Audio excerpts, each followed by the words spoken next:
this is typically what Chris Do does. He is known for this. He has a hook, and then every single page is very short sentences that roll on to the next sentence. So the reason I'm showing you this is that if you are like, all I have to say is stuff to put in 4 slides or 4 images, spread it out. Get people swiping through. Don't cut yourself short with just 4, because think about this, and we talked about this a little bit yesterday in that live, the longer people are on your post, the more watch time, the more reach. So if you have a lot of information packed into 4 pages, 1, you're asking for a big commitment. 2, you're cutting yourself short because you're not having them swipe through 10 images of a carousel. You're just giving them 4 and then out. So if you can, think about doing it like Chris, where you're just one little thing, moving on to the next, short little sentences.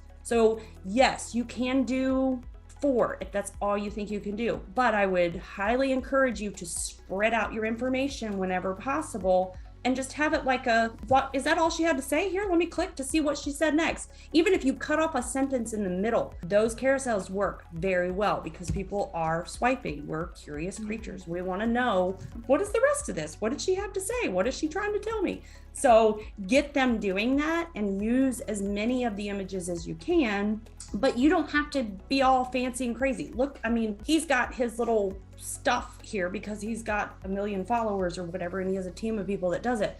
But the bottom line is, even with that many followers, he's keeping it super simple because that's what people like. That's what we want to see. We want very quick, very easy to read, very simple stuff.